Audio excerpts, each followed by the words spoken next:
Estamos en el capítulo 11 del libro de Shmuel 1 y dice así. Después, esto es el capítulo que le sigue a partir de que a Shaul lo nombran rey. Acuérdense que el versículo, última frase que habían escuchado es, y este va a ser nuestro rey. ¿Sí? O sea, así termina el capítulo 10 y arranca el 11, dice así.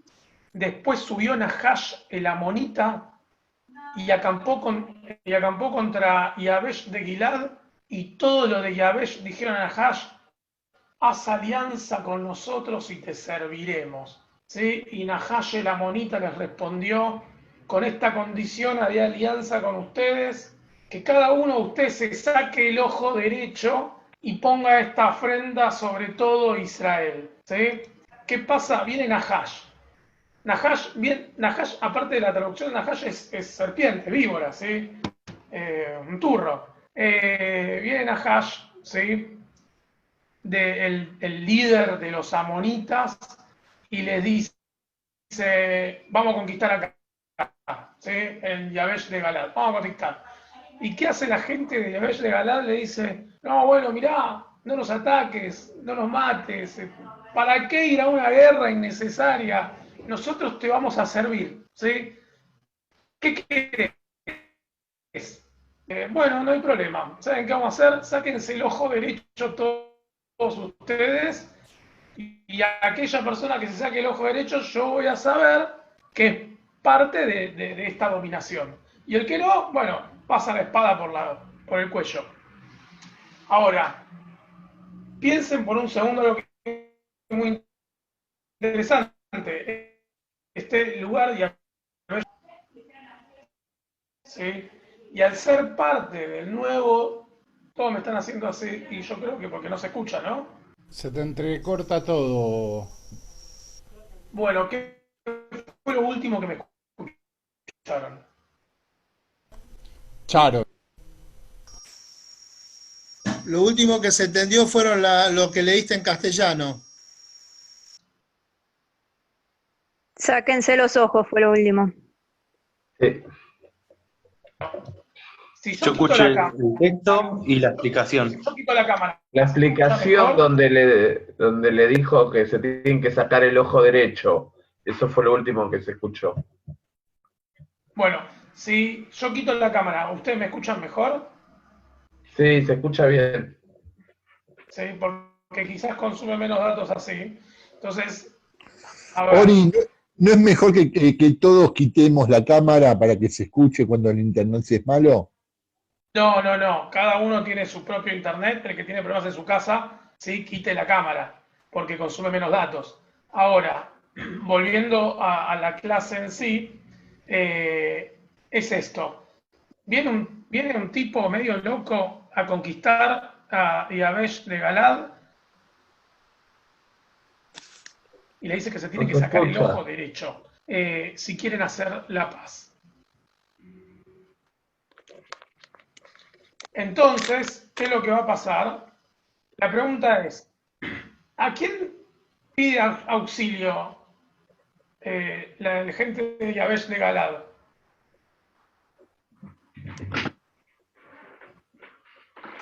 Ori, vas a tener que repetir todo, que no se escuchó nada.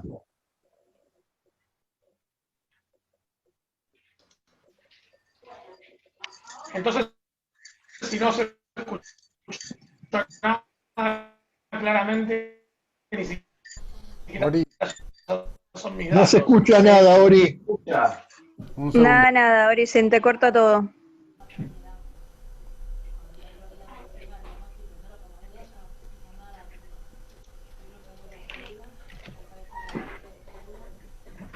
Se escucha metálico. Ori, mira, ¿está o no está? No. No está, no está. No.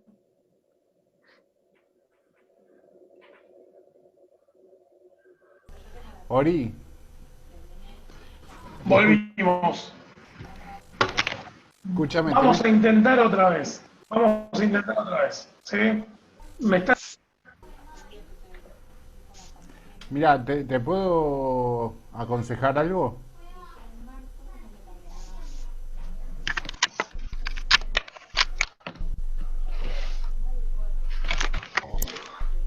A ver, díganme si me escuchan. Ustedes díganme si me están escuchando. ¿Acá me escuchan? Ahí, perfecto, Ori, perfecto. Bueno. Ustedes díganme si me están escuchando, ¿sí? Dale. Ahí bien, Ori. Bueno, denme un segundo, vamos a empezar de nuevo, ¿sí? Y dice así, lo que acabamos de leer es que Nahash, ¿sí? Una amonita, baja a conquistar a la tierra de Israel, y en el intento de conquista, en un pueblo que es Yabesh de Galad, les dice, sáquense el ojo derecho si ustedes quieren que no haya ningún muerto. O sea, si ustedes quieren que esto sea una conquista medio pacífica, entreguen el ojo derecho. Si no, matamos a todos. Si no, acá termina todo mal, ¿sí? Acá va a correr sangre. Entonces, la pregunta es, ¿qué hacen ustedes?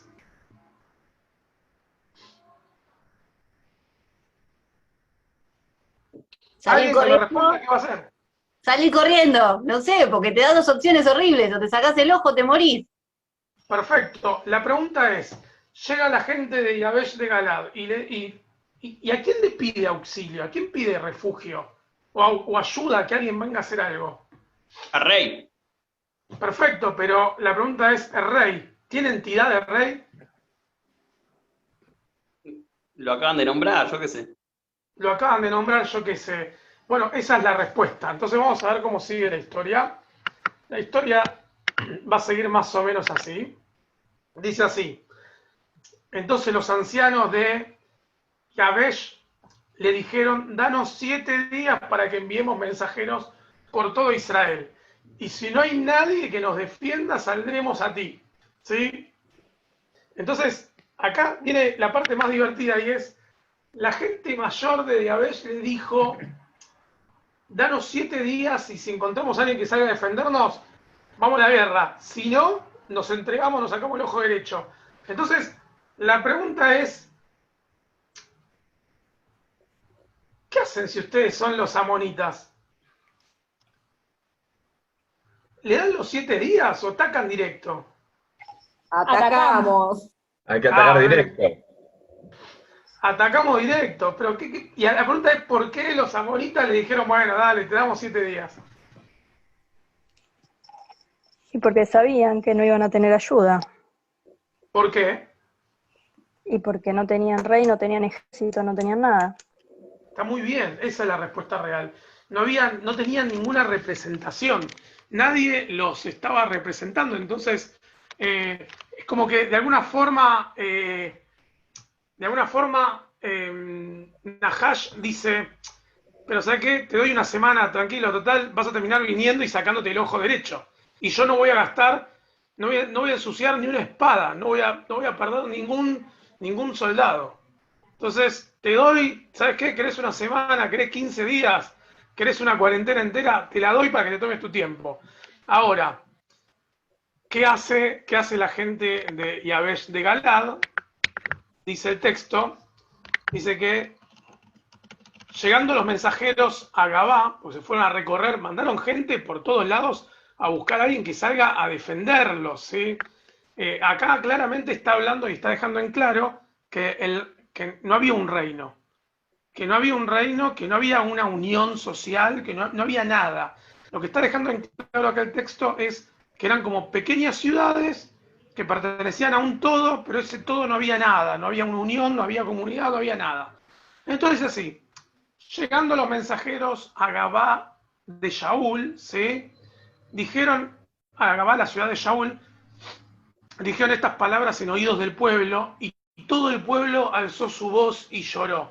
¿Sí? Y es interesante porque lo que está diciendo es que de alguna forma llegaron hasta la ciudad de Shaul y le dijeron a la gente, miren, nos están pidiendo que nos saquemos el ojo derecho o nos matan.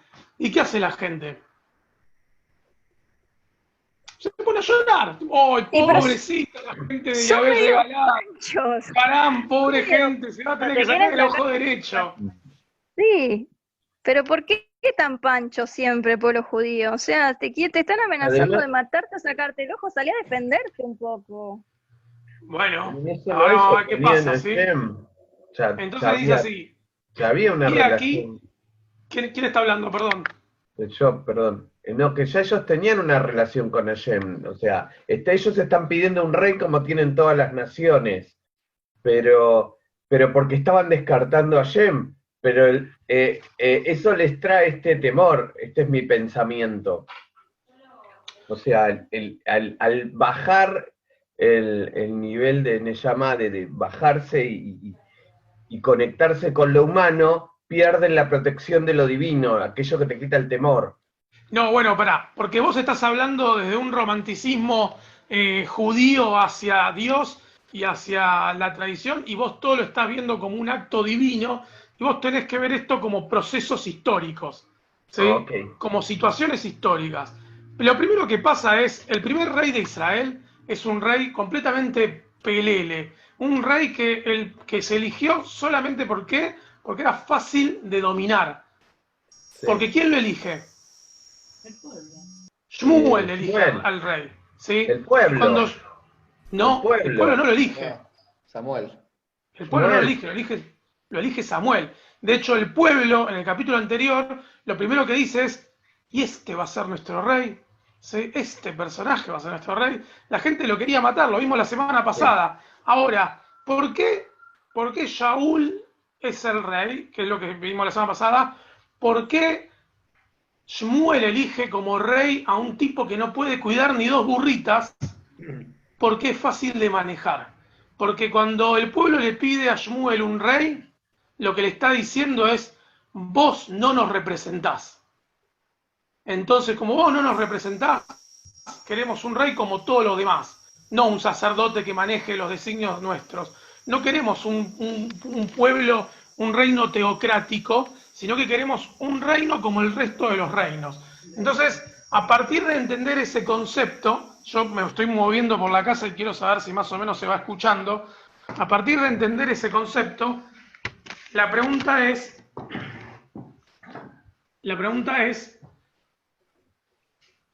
¿qué pasa, ¿sí?, ahora que tienen un rey que en realidad ni siquiera entiende el concepto de rey, que no representa a nadie?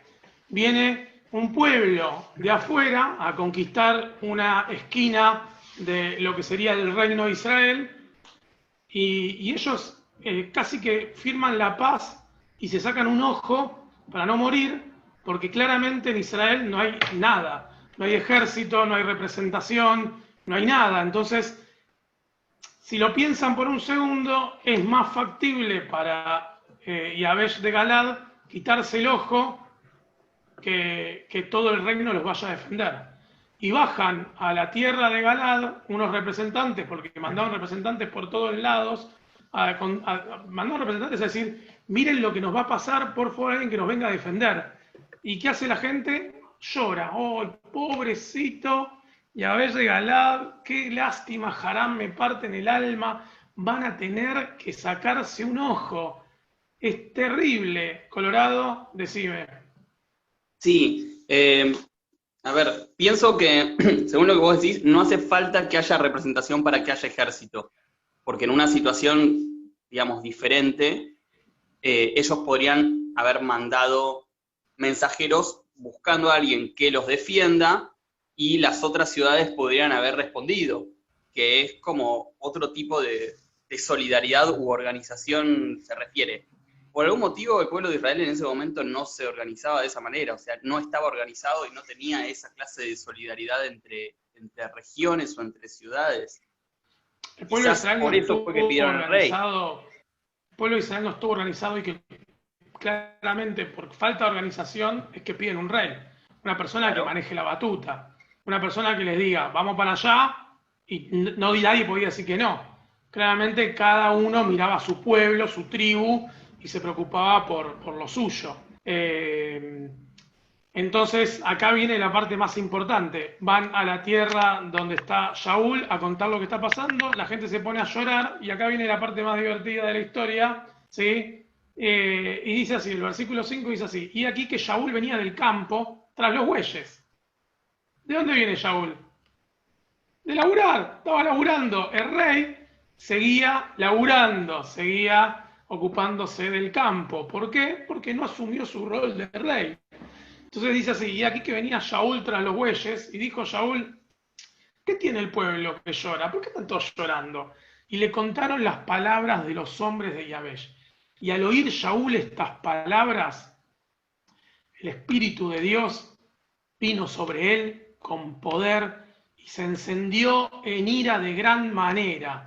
¿Sí? Parecería ser que a partir de ese momento Shaul se acordó que era rey. ¿Sí? Parece que su cabeza hizo, no sé, de alguna forma hizo sinapsis y de golpe se acordó que era el rey y que alguien lo había nombrado rey, y dijo, no, esto no puede pasar, y ahora van a ver que toma las riendas. Pero lo más interesante es que hasta ese entonces, por más rey que había en Israel, no habían asumido el reino. Fíjense que Shaul venía con los bueyes, venía del campo, seguía laburando. Esto es muy interesante, todo el concepto del rey Shaul. Y dice así, al oír Shaul estas palabras, bueno, el Espíritu de Dios vino sobre él y se encendió de gran manera. Y dice así, y tomando un par de bueyes, que son los bueyes con los que venía, los cortó en trozos y los envió por todo el territorio de Israel por medio de mensajeros diciendo, así se hará con los bueyes del que no saliera en pos de Shaul y en pos de Shmuel. Y cayó temor de Dios sobre el pueblo y salieron como un solo hombre. Entonces la pregunta es, necesito preguntarles este versículo que acabamos de leer, si les trae algún recuerdo de algo que ya hayamos estudiado. Sí, no me acuerdo qué clase, pero esto ya lo estudiamos en algún momento. ¿Qué cosa estudiamos? Eso de que repartió pedacitos de los pobres animalitos en los distintos, no sé cómo decía, pero las distintas tribus. de tribus. Y lo de, la de... Cuando mató la mujer. Sí, eso, cuando mató a la mujer Ahí y va, muy bien, Goldina. Cuando mató un hombre, un levita de la ciudad de Binyamin, ¿sí?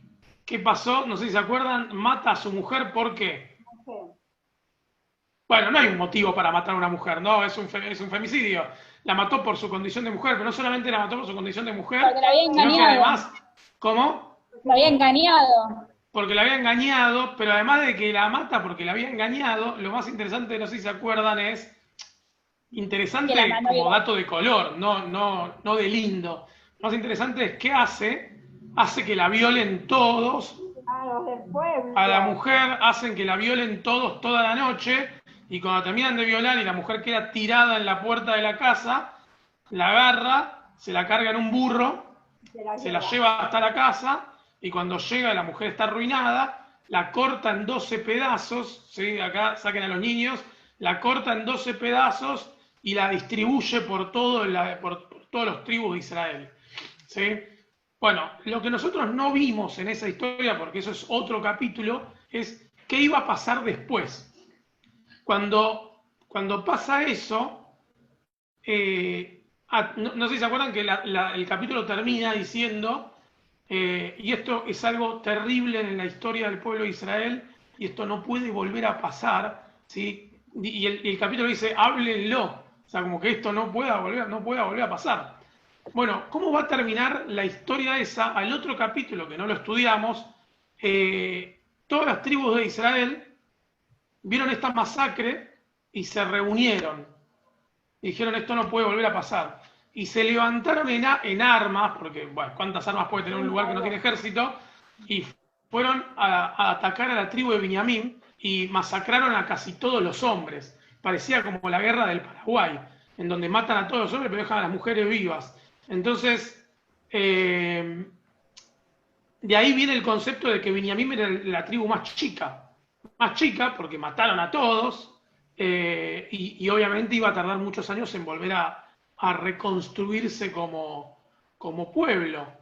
Y subieron a matar a todos los de Binyamin por una cuestión de, bueno, vamos a matar a todos porque es una tribu violenta porque lo que pasó no puede volver a pasar.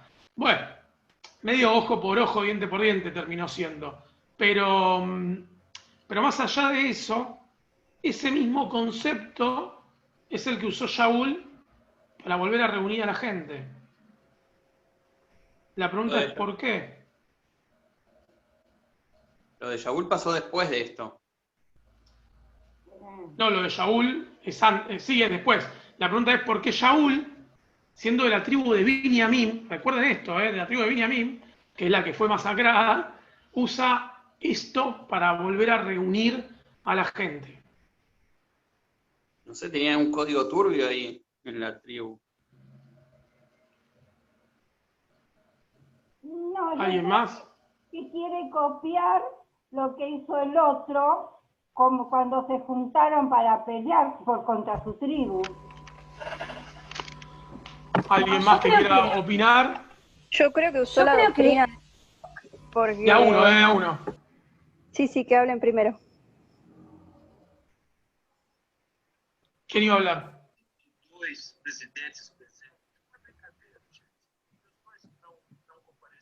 Bueno, Adriana, dale, habla.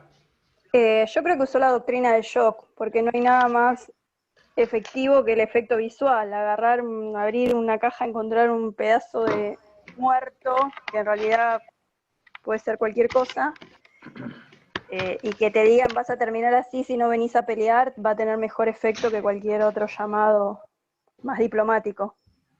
Ok, perfecto. ¿Ahí me escuchan? Porque acabo de conectar un micrófono y un parlante. Bueno, nada, la realidad es que lo estoy pensando un poco, sí, porque también un poco hay que pensarlo en voz alta, y es si de alguna forma en algún momento todo el pueblo de Israel se reunió por una masacre como esta, en algún momento. Y aparte de esto quedó como en la memoria colectiva del pueblo, ¿no? En la memoria colectiva del pueblo quedó el concepto de nos reunimos entre todos, ¿sí?, para atacar un pueblo cuando se distribuyó pedazos de cuerpo de una persona. Entonces, como esto queda en la memoria colectiva del pueblo, de alguna forma, Shaul, lo único que sabe es que pasó eso, va a usar el mismo recurso. Si quiero volver a recolectar a todos, mando pedazos por todos lados. Adriana. Sí, yo no comparto mucho esa opinión, porque en el caso anterior y de la mujer fue una reacción espontánea del pueblo frente a algo repudiable. En este caso el pueblo responde porque los están amenazando, les están diciendo si no venís a pelear te mato todos los animales y te morís de hambre. En realidad lo que necesitan es... O te matan los enemigos o te matamos nosotros. Venía a pelear, punto. No les doy opción. En realidad lo que está diciendo Shaul es, si no los juntamos a pelear, así van a terminar nuestros animales. Pero no porque yo los voy a matar, porque Shaul no tiene autoridad, ¿sí? Sino porque van a bajar los amonitas y van a empezar con la Besh de Galad y van a seguir con uno por uno, ¿sí? Entonces, de alguna forma, lo que Shaul está diciendo es, así va a pasar. No solamente eso, Shaul no tiene ninguna autoridad. Entonces, ¿a quién va a nombrar para que juntara a la gente? A Shmuel. Dice, vengan no por mí, vengan por Shmuel. ¿Sí? Recuerden, Shaul no tiene autoridad. Cuando cita a la gente, la va a citar en nombre de Shmuel. ¿Sí? Acá les comparto, díganme si ven otra vez el texto. ¿Sí? ¿Se ve? ¿Sí? Perfecto. Y dice así. Entonces, y los contó en Besek, ¿sí? Y fueron los hijos de Israel 300.000 y 30.000 hombres de Yehudá. ¿Sí? 330.000 personas fueron a la guerra y respondieron a los mensajeros que habían venido. Así diréis a los de Yabesh de Gilad. ¿Sí? Shaul le dice a los mensajeros, mañana al calentar el sol seréis librados, mañana al mediodía los voy a liberar. Y vinieron los mensajeros y lo anunciaron a los de Yabesh, los cuales se alegraron. ¿Sí? Hasta acá vamos a, denme un segundo, Hay alguien que tiene el micrófono abierto. Ahí está. Ahora, piensen por un segundo. Juntaron 330.000 personas. Ahora, ¿por qué el texto dice que juntaron 300.000 y 30.000? ¿No eran dos tribus diferentes? No, son 12 tribus. Son 12 tribus. 12 tribus. ¿Por qué juntaron 300 y 30? ¿Cuál es la Esa diferencia? no era, Los no era 30 la no época. Adriana, No, que hable tranquilo. Silvia, los 30.000 no son de la tribu de Benjamín. no, los 30.000 son de la tribu de Yehudá. Andrés, Esa no es la época en la que estaba separado Israel, que estaban No. los... no, todavía no había sido separado. Andrés, Será porque uno era más peleador. Andrés, A mí me da la sensación, algo que me parece que dirías vos, que este texto fue escrito después de la separación de los reinos para remarcar algo particular del reino de Israel y algo del reino de Yehudá, que en ese momento no estaban separados. me gusta que digas que es algo que diría yo. Alana, Para mí realmente creo que como en la centralidad del texto, lo que importa no es el número en sí mismo, sino el hecho de que se hayan reunido. bueno, otra persona Ori. que le encanta el romanticismo de la Ori. Torá. Sí. La tribu de Yehudá, ¿no es la tribu, digamos, del pueblo, lo que no tenían, o sea, no eran nada y de repente lo nombra como la gente del pueblo? No. Néstor, ¿vos querías decir algo? ¿Yo? No, yo lo que digo es que había una rivalidad entre... había una rivalidad entre el centro que era Yehudá y el resto de las tribus, que después se va a dar con mayor fuerza cuando se divide después de Shlomo. Y si es como decimos que esto se escribió mucho después que cuando sucedió, probablemente haya habido alguna intencionalidad política en la escritura. Bueno, la respuesta real es un poco por donde va Néstor y por donde fue Andrés, ¿sí? Y es que este texto fue escrito mucho después. Este texto deja claras señales de que fue escrito durante o el reinado de David o posterior al reinado de David. ¿Por qué? Porque el reinado de David es de la tribu de Yehudá y remarca la diferencia entre 30.000 hombres de Yehudá, 300 del resto, ¿sí? Y es claramente un querer marcar la cancha. Además de eso, es lo que hablábamos la otra vez. Nosotros no sabemos si Shaul fue un buen rey o un mal rey. No lo vamos a saber nunca, porque quienes escribieron la historia de Shaul son escribas de la época de David o posterior. Entonces, todo mensaje que van a marcar es marcar que el reino de David y posterior, ¿sí?, van a ser los reinos elegidos por Dios, y el de Shaul es un reino caído en desgracia. ¿Por qué? Porque no es de la tribu de Yehudá, es de la tribu de Benjamín. ¿Sí? No solamente eso, sino que todo lo que tiene que ver con David. Yo ya lo dije, pero nosotros cantamos David Melech Israel, Jai Jaime Kayam. Nadie se acuerda de Shaul. Es como que el primer rey hubiese sido David. Nadie se acuerda de Shaul. Mashiach es Mashiach ben David. Va a venir el Mashiach de la casa de David. Todo lo que pase con Shaul es todo mal. ¿Sí? La historia, lamentablemente, no le hizo justicia. Nunca vamos a saber qué tan buen rey fue.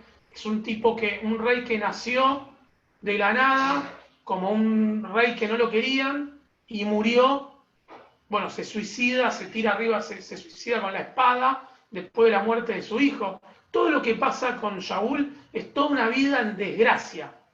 Y la historia nos la cuentan así. Y no sabemos si es verdad eso, no lo vamos a saber. Ese es el mayor problema. Entonces, Ori, acá, sí.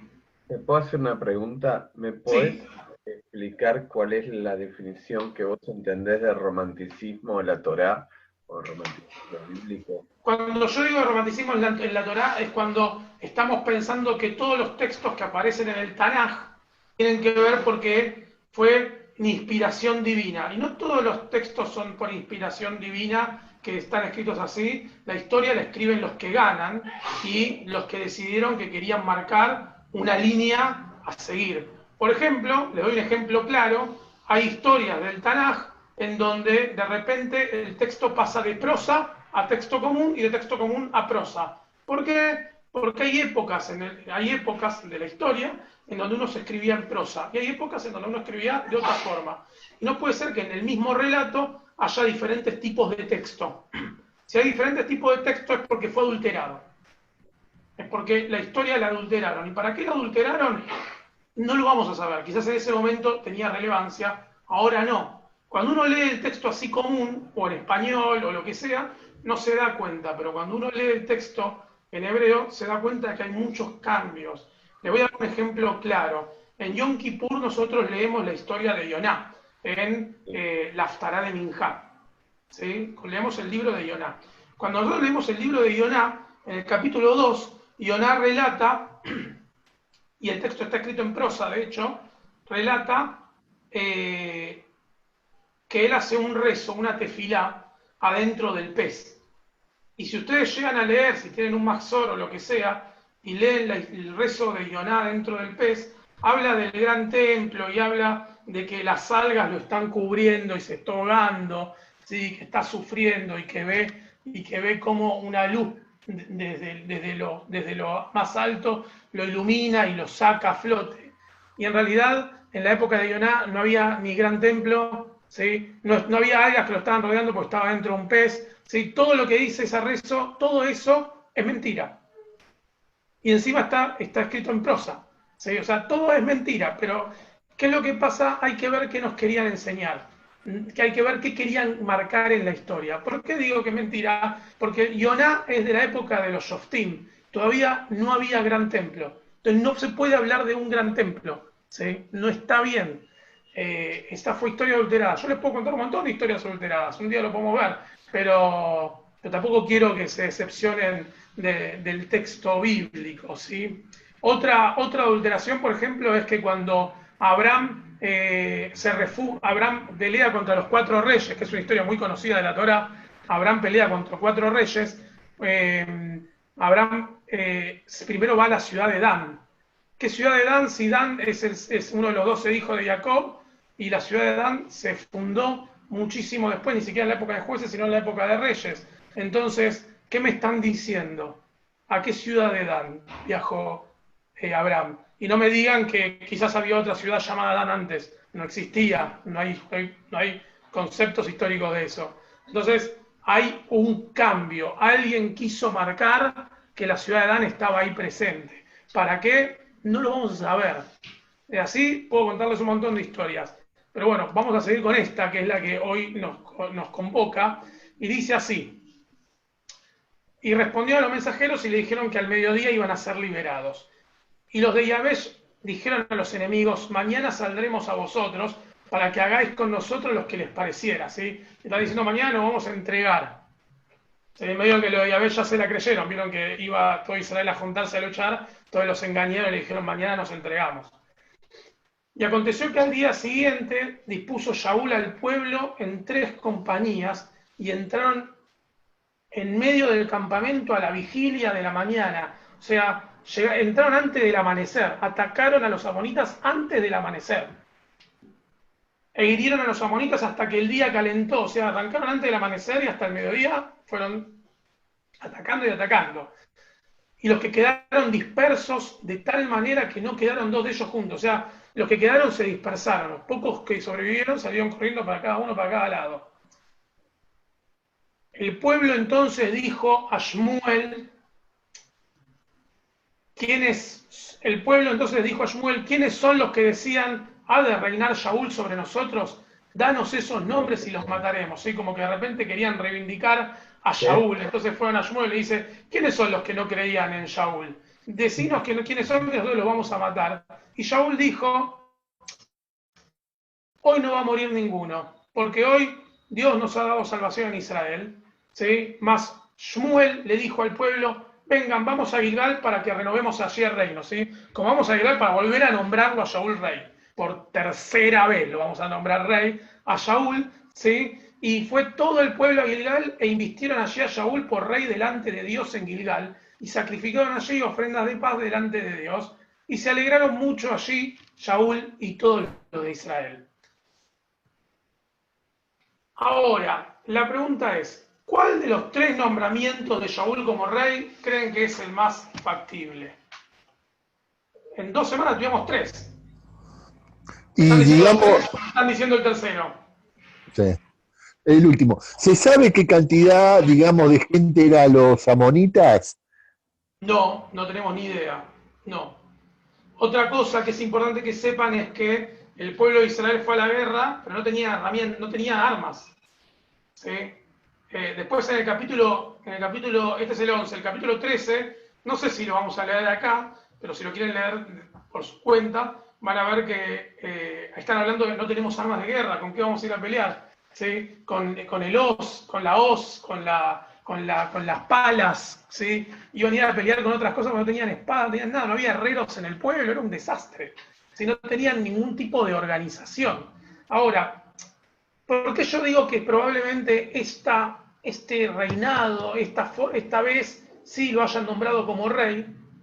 Porque si nos ponemos a pensar, en algún momento los escribas de David la historia de Shaul, en cualquier época, la gente sabe quién fue el primer rey. La gente de la época de David sabe que había un rey anterior. Entonces sabía que de alguna forma no podés esconder todas las historias de Shaul, ni podés tapar todas. Sí podés dejar rastros por ahí de que fue un mal reino o lo que sea, pero que lo hayan primero nombrado en las sombras. Después lo nombren adelante de un pueblo y la gente diga, en medio pelo. Y ahora lo nombran rey porque ganó una guerra. Lo más probable es que Shaul haya sido hasta quizás un líder carismático, convocó a todo el pueblo como líder, no como rey, y después de la batalla lo hicieron rey porque dijeron, este vale la pena. ¿Sí? Es más probable que haya pasado eso a todos los capítulos anteriores que hemos leído.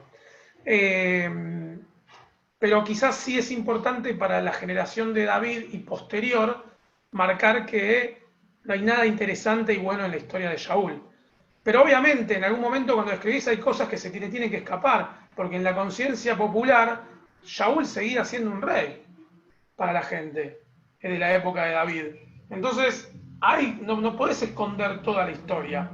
Esta parte a mí me da la sensación de que esta historia es muy real, ¿sí? Y que fueron a la guerra a defender un pueblo y que Shaul logró convocar a la gente como un líder carismático, pero no como rey, y que después dijeron, vamos a hacerlo rey. Mirá lo que logró. Logró que nos unamos una vez entre todos, logró que ganemos una batalla, vale la pena. En cambio, quizás las historias anteriores eran más para desmerecerlo, para hacerlo sentir como que no valía nada. Son raras las historias del Tanaj. En el Tanaj, ¿y por qué yo les voy a decir algo del Tanaj? A mí me apasiona mucho más el Tanaj que la Torá. El otro día justo lo hablaba con Benjamín. Y es porque la Torá fue más cuidada por el pueblo que el Tanaj. ¿Sí? Las historias y los relatos de la Torá están más protegidas. Como que no hay tanto para dudar, no hay como que si hay algo que no está bien, no se nota, ¿sí? Ahora, en el Tanaj se ve que nuestros escribas tan cuidadosos no fueron y dejan entrever un montón de conflictos políticos de la época, conflictos históricos, conflictos sociales, como que no fueron tan cuidadosos con esta parte. Entonces, es como que hay mucho encubierto, metieron mucho abajo de la alfombra, pero no la dejaron tan abajo, ¿sí? Entonces se nota más. En la Torá no se nota. En la Torá también hay muchas contradicciones que dan sensación de que no es un libro escrito completo, sino que hay varias fuentes que se fueron juntando. Totalmente, sí. En la Torá pasa también. Pero lo que yo me refiero está más cuidada la Torá. ¿Sí? porque los escribas cuidaron más a la Torá que lo que cuidaban al Tanaj. Deb. Ok. Ahí va. Dos cosas. Salió. Ahí va, se había ido.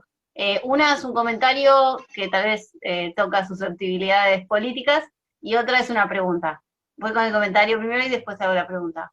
Yo lo comparo esta situación a, por ejemplo, tal vez algún presidente que tal vez en el futuro pase a la historia como alguien que hizo cosas malas, ponele, o que no fue relevante su presidencia o su gobierno, y las personas que lo vivieron, tal vez lo vivieron por su lado positivo, y eso no va a pasar en la historia, porque la historia no va a escribir sobre lo positivo de ese gobierno. Por ejemplo, para mí, Ibarra hizo un montón de cosas re buenas, pero sucedieron cosas que todos sabemos, y fue destituido. O sea, se le obligó a renunciar. O no sé cómo fue porque yo era muy chica. Pero básicamente mi recuerdo de esa diferencia entre Ibarra y pasar a otros gobiernos que no se ocuparon un joraca de lo que es lo cultural, para mí fue un impacto muy duro, porque él se ocupaba bastante de lo cultural y era algo valioso de ese gobierno. Y sin embargo, bueno, pasaron cosas, y lógicamente vamos a recordarlo, o socialmente se va a recordar, o digamos, en cuanto a la historia, en un futuro. Con Cromañón, se lo va a asociar con Cromañón. Se va a recordar la parte negativa de ese gobierno y no la parte positiva. ¿Por qué? Porque fue muy impactante el lado negativo de ese gobierno. Ahora, la pregunta mía es, teniendo estos libros, digamos, estos libros muy valiosos y este registro de la historia tan, ponele, cuidada o manoseada, depende cómo la miramos, ¿qué onda los escribas del momento en donde en ese gobierno, ese reino, realidad, seguramente hubo gente que escribió cosas positivas y hubo un registro? ¿Dónde está ese registro? ¿Qué onda? ¿Lo prendieron fuego? ¿Se perdió? Bueno, por ejemplo, parte de los registros, cosas buenas. procesos y registros muy importantes fueron, por ejemplo, los que se encontraron en Qumran, en los rollos del Mar Muerto, ¿sí? Que increíblemente, esto lo digo de verdad, increíblemente, no sé si saben, ¿alguien sabe cuántos salmos hay en el Tanaj? ¿No? Hay 150 salmos. En los rollos de Qumran se encontraron por lo menos 159. ¿Sí? O sea que significa que había más salmos. En los rollos de Qumran, por ejemplo, se encontró un libro que se llama Sefer HaYoblim, en traducción en castellano como Libro de los Jubileos, ¿sí? Que algunos lo llaman el Testamento de Moshe. ¿Sí? Entonces vos decís, pero ¿cómo no entró en el canon bíblico? Porque en la época de los rollos de Qumran, en la misma época en que se canonizó el Tanaj, entonces, ¿por qué eso no entró dentro del canon? ¿Por qué la historia de los macabeos no entró en el canon del Tanaj? ¿Por qué no entró en la historia de Hanoch, el libro de Hanoch, que también se encontró en Qumran? ¿Por qué no entró en el canon del Tanaj? Por política. Por política. Fíjense, los Maccabim, ¿quiénes eran? Los Maccabim eran sacerdotes, de la familia sacerdotal. ¿Sí? Ahora, si nosotros queremos borrar de la historia el concepto sacerdotal, porque los rabinos, la historia rabínica es antisacerdotal, entonces los que compilan el Tanaj, ¿cómo van a poner una historia en el Tanaj donde el héroe sea un sacerdote? Pero ni por casualidad se me ocurre hacer eso. Entonces la historia de los macabeos no está en el Tanaj por eso, pero como es una historia tan importante, trascendió más que el Tanaj, ¿sí? Por eso está, por ejemplo, en el Nuevo Testamento, ¿sí? De hecho, en el Talmud de Babilonia, el otro no me acuerdo el nombre, se dice que es Hanukkah y le dice, es una historia en donde Hoy me corta mucho, repetí todo. Todo, absolutamente todo, tengo que repetir. Bueno, estamos por empezar la clase. Vamos a estudiar el capítulo 11. ¿Qué fue lo último que me escucharon? Que en el Talmud habla de Hanukkah. Bueno, el Talmud habla de Hanukkah. Y lo que dice el Talmud de Hanukkah es más Hanukkah, pregunta el Talmud. Y dice, una fiesta en donde un milagro de una vela que duró, una fogata que duró 8 días. Listo, es todo lo que dice el Talmud de Hanukkah. Entonces decís, ¿qué pasa? ¿Por qué no le importa Hanukkah al Talmud? No le importa porque claramente es una historia que no es rabínica. ¿Sí? Hay cosas que uno quiere tapar, que no quiere que trasciendan. Eso es la cuestión política siempre. Lo que pasa es que hoy no nos va a pasar porque hoy la globalización e Internet hizo que todo esté en la web, que todo esté en la red y que uno pueda acceder a todo. Pero antes no pasaba. Y además los escribas eran empleados. El escriba era el empleado del poder. Y lo que el poder le decía que escriba, el escriba escribía. ¿Sí? Ahora, es verdad que hay escribas que de alguna forma quisieron mantener un poco bien o un poco, ¿cómo se dice? Quisieron mantener el honor real de los textos, y hay escribas que sin demostrarlo tanto, en los textos metieron como su opinión personal. Por ejemplo, en la historia de David y Bathsheba, ¿sí? A David lo dejan como un violador, como un tirano, ¿sí? Y vos decís, pero ¿cómo? ¿No son los escribas del rey? Bueno, pero también a los escribas tampoco les caía bien David. Contaron la historia, pero en donde pudieron metieron un palito, ¿sí? Y andá a corregirlo, si la mayoría no sabe ni leer. ¿No?